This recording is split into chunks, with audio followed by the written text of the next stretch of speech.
ابھی آپ کو براہ راست لیے چلیں گے، سینئر صوبائی وزیر شرجیل انعام میمن نیوز کانفرنس کر رہے ہیں۔ انہوں نے کراچی میں وہ بریفنگ تھی، اس میں وزیر اعلیٰ صاحب جو کہ کسی آفیشل مصروفیات پہ باہر گئے ہوئے تھے، تو پوری کیبنٹ نے ان کو وہاں پہ ان کو ہوسٹ کیا۔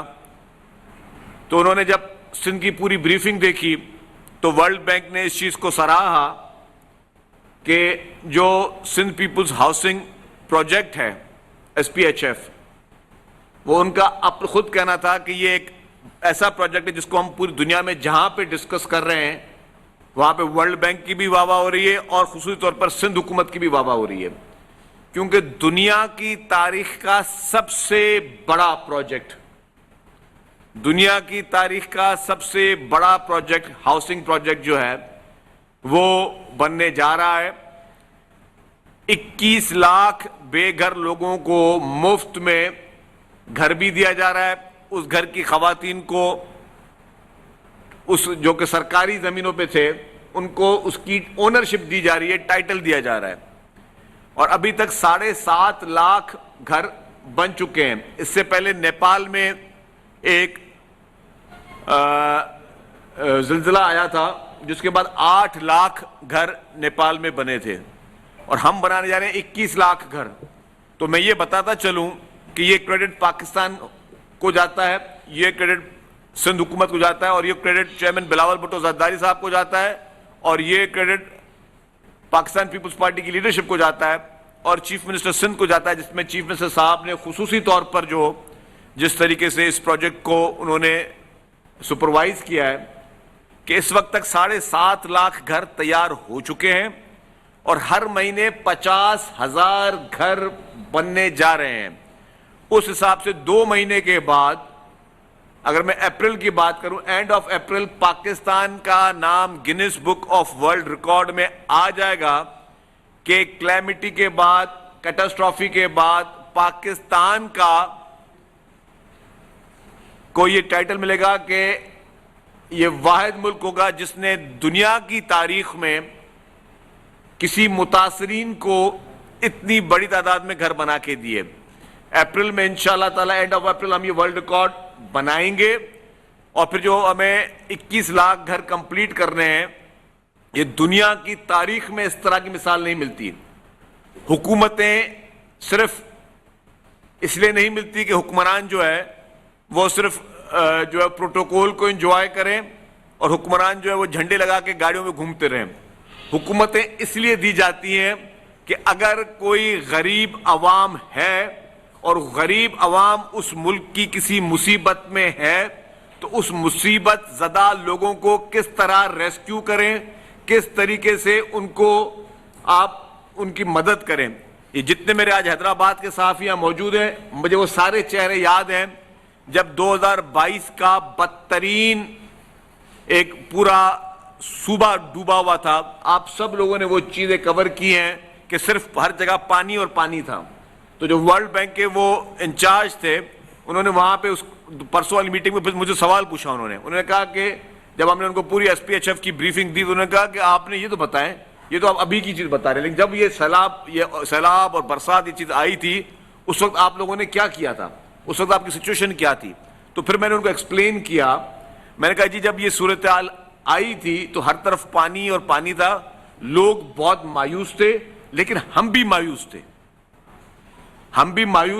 کہ ہم نے کہا اب کیا ہوگا جب کروڑوں کی تعداد میں لوگ ڈوبے ہوئے ہیں تو ان کی ہم مدد کس طرح کر سکیں گے؟ لیکن چیئرمین پاکستان پیپلز پارٹی بلاول بھٹو زرداری صاحب، پریزیڈنٹ آصف علی زرداری صاحب، محترمہ فریال تالپور صاحبہ، انہوں نے جس طریقے سے اسٹرانگ ڈیسیژن لیے، اور پھر چیف منسٹر صاحب نے جس طریقے سے اس پوری صورتحال میں انہوں نے کہا کہ ہم سب کی مدد کریں گے، اور یہ پاکستان کے دنیا کی تاریخ میں پہلی مرتبہ تھا کہ ہم نے کہا کہ جی ہم ان کو جتنے بھی متاثرین ہیں ان کی لکڑیاں جو ہیں وہ گیلی تھیں، ان کے پاس کھانا بنانے کے لیے لکڑی تک نہیں تھی۔ اگر ہم پہلے راشن بیگ دیتے تو راشن میں بناتے کیسے؟ ہم نے فرسٹ ٹائم کوکڈ فوڈ فراہم کیا۔ مجھے یاد ہے اس کی شروعات ہم نے اس حلقے سے کی۔ یہ اگر آپ کے دوست میرے گواہ ہوں گے تو یہاں سے ہم نے اپنی ایمبولینس سروسز میں دے کے ہم نے کہا گورنمنٹ کی جب مدد آئے گی ہم نے خود سب نے اپنی مدد آپ سے شروع کیا, دیگیں بنا بنا کے ہم نے جو ہے لوگوں کے گاؤں تک, گھروں تک بیٹھ کے بھیجی ہیں ہم نے.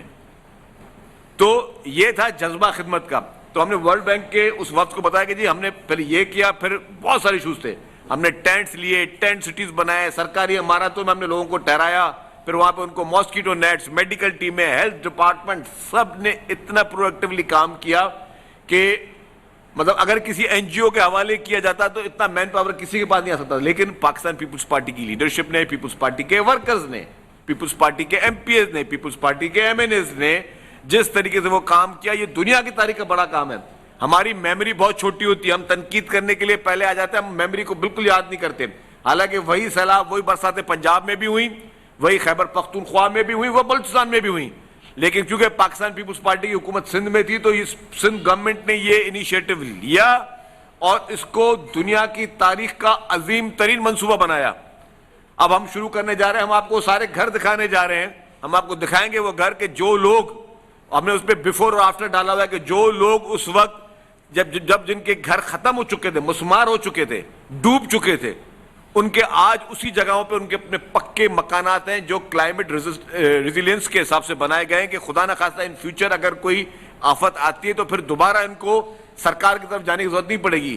یہ اسی گھر میں اپنا گندم بھی رکھ سکتے ہیں, یہ اسی گھر میں اپنی لکڑی بھی رکھ سکتے ہیں, یہ اسی گھر میں اپنے بیٹھ کے کھانے کھا سکتے ہیں. تو یہ, اور اس پروجیکٹ کو انٹرنیشنلی 3-4 فرمز نے اس کو ایوارڈ بھی دیے ہیں. یہ ایوارڈ سمجھے پاکستان کو ملا ہے, بھلے حکومت سندھ کی محنت ہو, پیپلز پارٹی کی محنت ہو, لیکن ہمارے لیے سب سے پہلے پاکستان ہے. تو یہ ٹائٹل پاکستان کو ملا ہے, یہ پاکستان کے لوگوں کو ملا ہے. اسی طریقے سے ہم نے پھر ان کو جتنے بھی پروجیکٹس تھے, یہاں پہ سڑکیں مسمار ہو چکی تھیں, یہاں پہ پورا نیٹ ورک ختم ہو چکا تھا, اور پھر دوبارہ جس طرح پیپلز پارٹی کی سندھ حکومت نے کھڑے ہو کے اس پورے پروجیکٹ کو کیا, تو میں سمجھتا ہوں کہ یہ اس کی تاریخ میں مثال نہیں ملتی. اور میں کہتا ہوں پورے پاکستان کا ہر پاکستانی, خیبر سے لے کر کارونجھر تک, ہر آدمی باعث فخر محسوس کرے کہ ہمارے ملک کو سندھ حکومت کے اس عظیم کارنامے کی وجہ سے انٹرنیشنل ریکگنیشن مل رہی ہے. اور ورلڈ بینک نے یہ کہا کہ یہ پروجیکٹ ایسا ہے جس کو ہم نے, انہوں نے کہا کہ نیپال میں کوئی کانفرنس ہوتی ہے یا اس میں انہوں نے کہا کہ ہمیں اس پروجیکٹ پہ ہر کوئی پوچھتا ہے یہ پروجیکٹ کیسا ہوا, اور اس کی بڑی ڈیٹیل ہے. میں پھر بیٹھ کے کبھی کراچی میں بیٹھ کے آپ کو اس کی پوری بریفنگ دوں گا. لیکن یہاں پہ جو میرے حیدرآباد کے لوگ ہیں, یہ اس میری کانسٹیٹوئنسی میں بیٹھے ہیں, آپ اگر یہاں سے ابھی بھی میرے ساتھ چلیں تو میں آپ کو ہر گاؤں میں دکھاؤں گا جہاں پہ جس طرح گھر بنے, کہیں پہ 100 گھر بنے, کہیں پہ 200 گھر بنے, کہیں پہ 300 گھر بنے. اور وہ آپ سوچیں کہ 21 لاکھ گھر یا 21 لاکھ افراد نہیں ہیں, ایک گھر میں جتنے لوگ لیتے ہیں تو یہ کروڑوں افراد کو, کوئی ایوریج 1 کروڑ 20 لاکھ لوگ جو ہیں ان گھروں میں رہ رہے ہیں. اور اس میں پھر کیا ہوا, ان گھروں اسی سے جو جس طرح ہم نے سرویز کیے, اسی پروجیکٹ کی آڈٹ کے لیے جس طریقے سے انٹرنیشنل فرمز اور نیشنل فرمز نے بیٹھ کے اس کو ایک ایک چیز کو ٹرانسپیرنٹ کیا, اور اس میں کوئی ٹھیکیداری سسٹم بھی نہیں ہے کہ جی اس میں جو ہے کوئی کانٹریکٹ ایوارڈ ہوں گے. وہ پیسے اس ہاؤس ہولڈ کو ملے ہیں, اس سے ہمیں مین پاور پیدا ہوا ہے, ہنرمند افراد پیدا ہوئے ہیں, کیونکہ ان لوگوں کو ٹریننگز دی گئی کہ اپنا گھر کس طرح بنانا ہے. پھر جس طرح انہوں نے گھروں کی جس طرح انہوں نے مختلف کلرز میں اس کی کو ڈیکوریٹ کیا ہے, جس طرح مختلف کلرفل قسم گھر بنائے, آپ کو نیا آرٹ ملا ہے. ہمیں ڈیٹا ملا ہے کہ اس میں کتنے اسپیشل افراد ہیں جو ان گھروں میں رہتے ہیں. ایگزیکٹلی ڈیٹا ہے ہمارے پاس کہ کتنے جو ہیں وہ جو خصوصی افراد ہیں وہ اس میں رہے, کتنی خواتین کو فائدہ ملا ہے, کتنی خواتین کو جو ہے وہ روزگار ملا ہے. اور پھر اس کے بعد کہ وہ زمین کا, جو سرکار کی زمین تھی, اس زمین کا ٹائٹل ان کو ملا ہے. جن کے پاس کوئی ایک پیسے کی پراپرٹی نہیں تھی, اب وہ اپنی پراپرٹی کے مالک ہیں, زمین ان کی, مکان ان کا, اور وہ حکومت سندھ نے جس طریقے سے ان کو بنا کے دیا ہے. تیسری بات, پھر انہوں نے ہم نے ورلڈ بینک کو جو ہم پروجیکٹس ورلڈ بینک کے ساتھ کریں ہم نے بتایا, لیکن الحمدللہ یہ چیز ثابت ہو گئی کہ واحد پورے پاکستان میں واحد صوبہ پاکستان پیپلز پارٹی کا سندھ صوبہ ہے جس نے پرفارم کیا اور انٹرنیشنلی اپنے آپ کو اس چیز میں منوایا ہے. چوتھی بات ابھی جو امپورٹنٹ, پاکستان تحریک انصاف جس نے ہر ممکن کوشش کی کہ پاکستان کو نقصان پہنچایا جائے. 9 مئی کو جو انہوں نے پاکستان کے ساتھ کیا, حالانکہ صرف عمران خان کی گرفتاری ہوئی تھی, یہ سب کے لیے آئی اوپنر چیزیں. 9 مئی کو جو پورے پاکستان میں ہوا, میں حیدرآباد میں بیٹھا ہوں, حیدرآباد میں میرے دوستوں نے گواہی دی ہوگی کہ حیدرآباد میں حیدر چوک پہ بھی چیزوں کو، املاک کو آگ لگائی گئی. کراچی میں شارع فیصل پہ جس طریقے سے عوام کی بس سروسز کو آگ لگائی گئی، پولیس کی موبائلوں کو نقصان پہنچایا گیا، سرکاری املاک کو نقصان پہنچایا گیا. خیبر پختونخوا میں جس طرح نقصان پہنچایا گیا، ریڈیو پاکستان کو آگ لگائی گئی. لاہور میں corps commander house Quaid Azam محمد علی جناح کا گھر جو ہے اس کو آگ لگائی گئی. یہ ساری دہشت گردی کے پیچھے جو برین چائلڈ تھا وہ عمران خان کا تھا، ساری دہشت گردی کے پیچھے. اور پھر آپ نے دیکھا کہ جب اس کو جس دن 14 سال کی سزا ہوتی ہے، کیونکہ وہ جیل میں تھا، فتنہ جیل میں تھا، جیل سے بیٹھ کر وہ ڈائریکشن نہیں دے پا رہا تھا، تو جس دن عمران خان کو 14 سال کی سزا ہوتی ہے، پورے پاکستان میں خیبر پختونخوا سمیت ایک شخص سڑک پہ نہیں آتا احتجاج کرنے کے لیے. ایک ایسا کوئی شخص نہیں تھا جو روڈ پہ آ کے کہے کہ جی بہت بڑا ظلم ہو گیا. تو آپ نے دیکھا کہ جب شرپسندگی کی جاتی ہے تو کس طرح کی جاتی ہے. پھر اس کے بعد جس طریقے سے ڈیجیٹل دہشت گردی کی گئی، ہمارے اداروں کے خلاف ہزارہ سائی کی گئی، ہمارے اداروں کو نقصان پہنچانے کے لیے. اور عمران خان کی موجودگی میں بھی جو بھی مخالفت میں اس کے خلاف بیان دیتا تھا، دوسرے دن نیب کا نوٹس آ جاتا تھا، دوسرے دن نیب اس کو اٹھاتی تھی. پیپلز پارٹی کے رہنماؤں کو گرفتار کیا گیا، عمران خان کی خواہش پہ گرفتار کیا گیا، محترم آصف علی زرداری صاحب کو گرفتار کیا گیا، محترمہ فریال تالپور صاحب کو گرفتار کیا گیا، خورشید شاہ صاحب کو گرفتار کیا گیا، آغا سراج درانی صاحب کو گرفتار کیا گیا. ہم سمیت کافی لوگوں پہ مقدمے بنائے گئے، اور یہ ساری چیزیں عمران خان کے ایما پہ ہوئی کہ جو بولتا تھا دوسرے دن وہ جیل میں جاتا تھا. پی ایم ایل این کی لیڈرشپ کو گرفتار کیا گیا. تو وہ اس شخص کا ڈکٹیٹوریل مائنڈ سیٹ، اس شخص کا کہ وہ اپنے اوپر تنقید نہ برداشت کرنے والا مائنڈ سیٹ، اور جس طریقے سے اس نے بیٹھ کر اس کے دور میں جوڈیشری کو استعمال کیا. ثاقب نثار جیسے لوگ جنہوں نے اس کو پروموٹ کیے، جنہوں نے قانون کی، آئین کی دھجیاں اڑائیں، ثاقب نثار نے، جو کہ عمران خان کا ایک، میں سمجھتا ہوں کہ ایک یونٹ انچارج کے طور پہ کام کر رہا تھا، عمران خان کا ایک اعلیٰ کار ہو کے کام کر رہا تھا. چیف جسٹس سپریم کورٹ چن کے عمران خان کے مخالفوں کو یا تو ڈسکوالیفائی کر رہا تھا، یا ان کو جیلوں میں بھیج رہا تھا، یا اس وقت جس طرح میڈیا کے اوپر وہ قابض تھا وہ شخص، اس کی مرضی ہوتی تھی کہ میری ہر خبر جو ہے وہ چلے، میں جو بیان دوں وہ چلے، اور میں ملائن کروں لوگوں کو، عمران خان کے مخالفوں کو میں ملائن کروں، ان کی ہزارہ سائی ہو، ان کی کیریکٹر اسیسینیشن ہو، ان کا میڈیا ٹرائل ہو. اس کا اعلیٰ کار ثاقب نثار جیسا بدبخت شخص بنا، جس نے عدالتوں کو اور قانون کو کی دھجیاں اڑائیں. جوڈیشل ایکٹیویزم کی بنیاد افتخار چودھری کے بعد اس شخص نے ڈالی، اور اس کو چلاتا رہا. اور پھر اس نے جس طریقے سے ڈیم فنڈ کے نام پر ایک عوام کو دھوکہ دیا، ڈیم فنڈ کے نام پر لوگ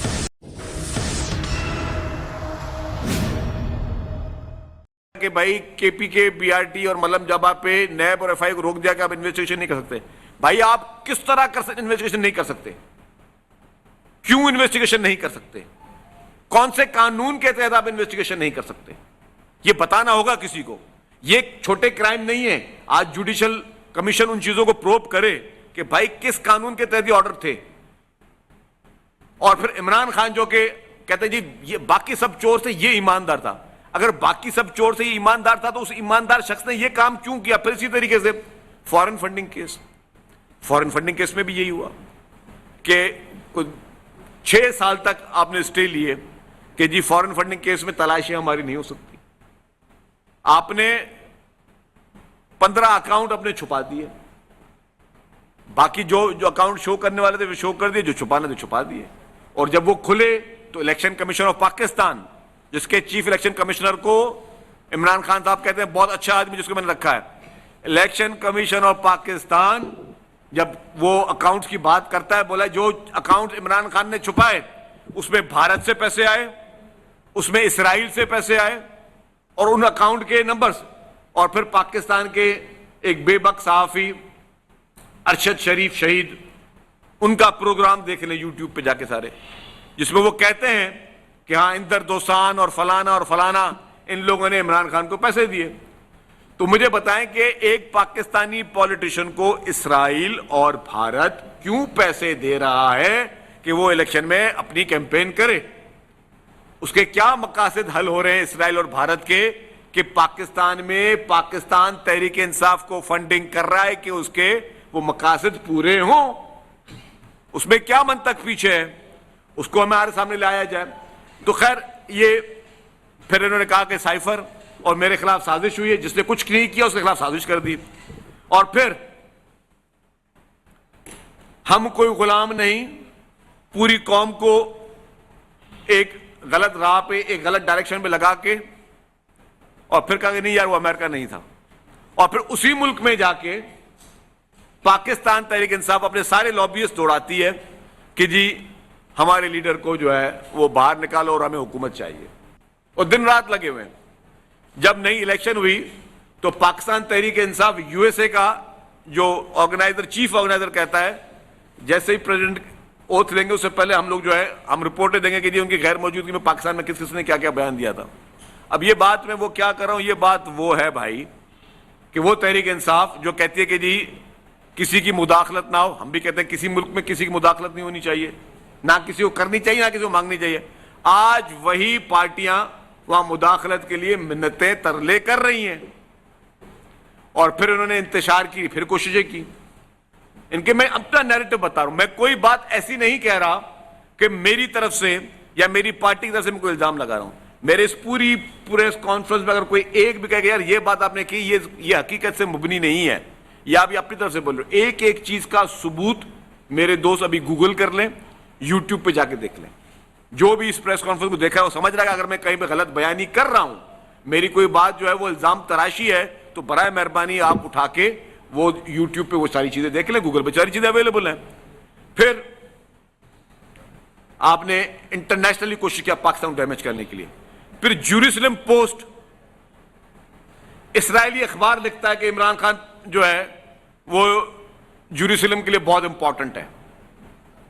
مجھے یہ بتائیں کہ اسرائیلی جریدے بھی آپ کی حمایت میں کود پڑ رہے ہیں, اور پھر جب آپ کی گرفتاری پہلی مرتبہ ہوئی تو ایک انٹرنیشنل کانفرنس میں جہاں پہ مختلف وفود موجود ہیں اور آفیشیل کانفرنس چل رہی ہے, اسرائیل کی طرف سے یہ بیان آنا آفیشلی, اس کی کلپس بھی موجود ساری دکھا سکتا ہوں آپ کو, کہ جی عمران خان کی گرفتاری میں بیان آتا ہے کہ پاکستان میں ہیومن رائٹس کی وائلیشن ہو رہی ہے. کون کہہ رہا ہے؟ اسرائیل کہہ رہا ہے کہ عمران خان کی گرفتاری پہ پاکستان میں ہیومن رائٹس کی وائلیشن ہو رہی ہے. جس طرح آپ نے مسلمانوں کی نسل کشی کی, آپ نے ہزاروں مسلمانوں کو شہید کیا, آپ نے لاکھوں مسلمانوں کو وہاں پہ بے گھر کیا, آپ نے کھنڈر بنا دیا وہاں پہ جا کے غزہ کو. وہ کہتا ہے کہ عمران خان کی گرفتاری پہ پاکستان میں ہیومن رائٹس کی وائلیشن ہو رہی ہے. اس کو نہ کشمیر نظر آتا ہے نہ اس کو کوئی اور چیز نظر آتی ہے, اسرائیل کو عمران خان کی گرفتاری پہ یہ چیز نظر آ رہی ہے. مجھے یہ بتائیں, یہ تو میں نے نہیں اسٹیٹمنٹ دلوایا ہوگا, یہ تو حکومت نے نہیں دلوایا ہوگا نا, یہ ساری چیزیں کیوں ہوئی؟ اور پھر سب چیزوں کے اگر آپ پہلو ڈھونڈیں, لندن میں میئر کا انتخابات ہوتا ہے, ایک طرف پاکستانی نژاد صادق خان الیکشن لڑتے ہیں, اس کے مقابلے میں زیک گولڈ سمتھ جو کہ اسرائیل کا ایک نمائندہ وہ وہاں الیکشن لڑتا ہے. عمران خان صاحب یہاں سے آل دا وے جاتے ہیں, عمران خان صاحب لندن میں اپنی جیب سے بھی کچھ پاؤنڈز ڈونیٹ کرتے ہیں اور وہاں پہ فنڈ ریزنگ بھی کرتے ہیں اور الیکشن کیمپین چلا رہے ہیں زیک گولڈ سمتھ کی, مقابلے میں کس کے؟ ایک پاکستانی نژاد صادق خان کے. تو کیا ابھی بھی آنکھیں نہیں کھلنی چاہیے ہماری؟ ابھی بھی ہم اپنے آنکھوں کے سامنے پردہ ڈال دیں؟ یہ بندہ شریف ہے بھائی, کیا شرافت ہے اس کی یہ کہ جو کسی اور ملک کے ایجنڈے پہ چل رہا ہے. مولانا عبدالستار ایدھی صاحب غیر سیاسی شخص تھے یا نہیں تھے؟ مولانا عبدالستار ایدھی صاحب نے کیا کہا کہ محترمہ بے نظیر بھٹو شہید کی حکومت گرانے کے لیے حمید گل اور عمران خان ان کے پاس گئے.